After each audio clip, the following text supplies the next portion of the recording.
Hello বন্ধুরা, সবাই কেমন আছেন? আজকে আমি সৈয়দপুর থেকে ঢাকা আসবো। তো বেসিক্যালি আমি গিয়েছিলাম হচ্ছে পার্বতীপুর।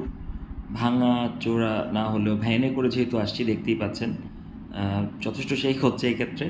পাশে পার্বতীপুর স্টেশন। তো পার্বতীপুর থেকে আমরা সরাসরি বাসে করে চলে আসবো সৈয়দপুর। সৈয়দপুর থেকে আমরা প্লেনে ঢাকায় আসবো। তো আমরা এখন আছি পার্বতীপুর বাস স্টেশনের কাছে, এবং আমরা পার্বতীপুর থেকে একটা লোকাল বাসে উঠে গেলাম। প্রায় আধা ঘন্টার মতো লাগবে সৈয়দপুর আসতে। এবং মজার ব্যাপারটা হচ্ছে এই রাস্তাটা খুবই স্ট্রেইট একটা রাস্তা। আধা ঘন্টার মানে আপনি চাইলেও খুব একটা বেশি দেরি হবে না।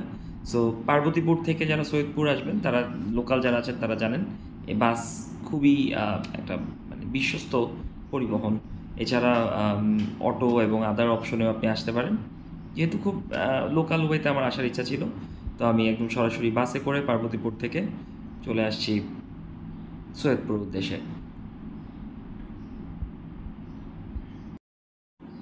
তো বন্ধুরা, আমরা সৈয়দপুর নেমে গেলাম। এবার আমরা সৈয়দপুর এয়ারপোর্টের উদ্দেশ্যে যাব। আজকে একটা রিক্সা নিয়ে নিয়েছি, যদিও এখানে ভ্যান পাওয়া যায়। এরিয়াটা পুরোটাই একটা ক্যান্টনমেন্ট এরিয়া, এবং দেখতে পাচ্ছেন চারিদিকে নিয়ন্ত্রিত ব্যবস্থা। তো এই রিক্সা আমাকে সরাসরি এয়ারপোর্টে গেটে নিয়ে যাবে। 50 টাকা ভাড়া নিয়েছে সৈয়দপুর বাস স্ট্যান্ড থেকে এয়ারপোর্ট পর্যন্ত। চারপাশের মনোমুগ্ধকর দৃশ্য আছে, এগুলো দেখতে দেখতে আমরা পৌঁছে যাব এয়ারপোর্টে।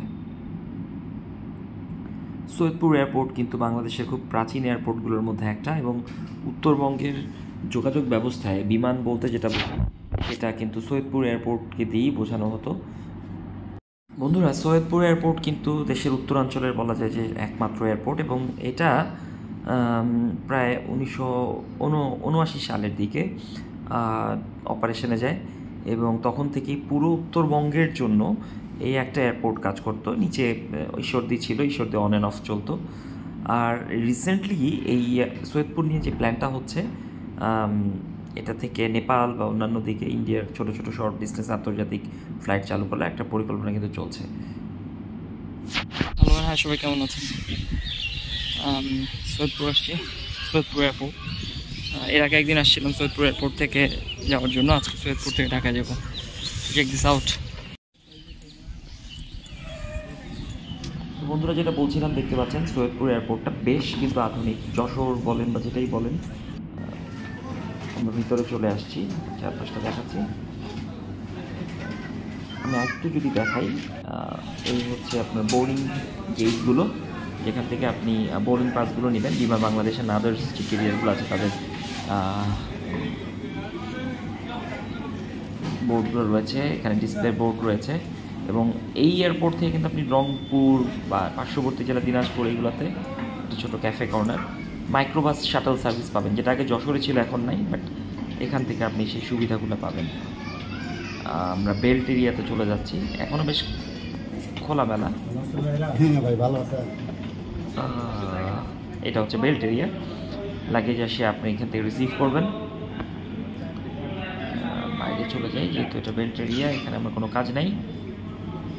যথেষ্ট গোছানোই মনে হয়েছে। এটাকে যদি আরও একটু গোছানো যায়, এটা আরও ভালো করবে, এই এয়ারপোর্ট আরও ভালো করবে। যেহেতু বলছিলাম প্ল্যান হচ্ছে ইন্টারন্যাশনাল ফ্লাইট চালু করার, নেপাল এবং আদার্স যে জায়গাগুলো ছিল। এয়ারস্টার কাউন্টার দেখতে পাইলেন, এই হচ্ছে বাইরের লাউঞ্জ। আমরা এখান থেকে সিকিউরিটি চেক করে ভিতরে চলে যাব। বোর্ডিং পাস নিয়ে নিলাম, এবার বিমানের জন্য অপেক্ষা করার পালা। ভিতরে চলে আসছি, এবং একটু আলোর ছটা আসছে, একটু দেখাচ্ছি ভিতরের দিকটা। এখানে আমরা বসবো। যশোরের সাথে যদি কম্পেয়ার করতে হয়, আমাকে বলতে হবে যশোর এয়ারপোর্টের ডিপার্চার লাউঞ্জের চেয়ে বেশ বড়, এবং এখানে ডোমেস্টিক আমি শুনেছি লাউঞ্জেরও ব্যবস্থা আছে, এমটিবি লাউঞ্জ। সেই লাউঞ্জটায় যাব দেখতে কী অবস্থা। ইউসিবি লাউঞ্জও রয়েছে, ইউসিবি লাউঞ্জও রয়েছে, আর এই পাশটায় রয়েছে এমটিবি লাউঞ্জ। বাইরে দিয়ে রানওয়ে দেখা যাচ্ছে, এয়ার লাউঞ্জ। ইয়াস, লিফটের মাধ্যমে উপরে চলে যাওয়া যাবে।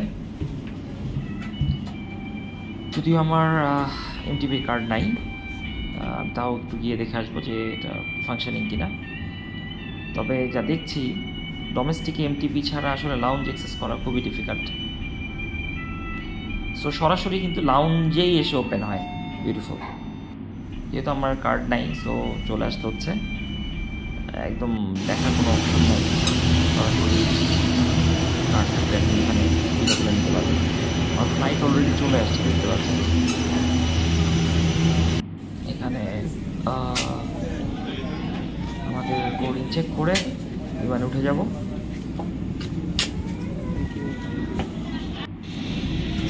এই জায়গাটা অনেকটা যশোরের মতোই খোলামেলা। যশোর যদিও একটু ওয়াল টল দিয়ে একটু ঘিরে ফেলা হয়েছে, যদিও যশোর নতুন এয়ারপোর্টটা এখন এক্সপ্লোর করি আমি, আশা করি ওইটাও এক্সপ্লোর করবো। প্লিজ বাংলা নতুন যে বিমানগুলো সেগুলো আজকে আমাদের ক্যারিয়ার সৈয়দপুর থেকে ঢাকার উদ্দেশ্যে। সো দেখেন বেশ বড় কিন্তু দেখতে অ্যাজ ডোমেস্টিক এয়ারপোর্ট। বললাম যেটা আপগ্রেডেশনের কারণে কিন্তু এটাকে যথেষ্ট স্মার্ট মনে হচ্ছে অ্যাজ ইন্টারন্যাশনাল এয়ারপোর্ট।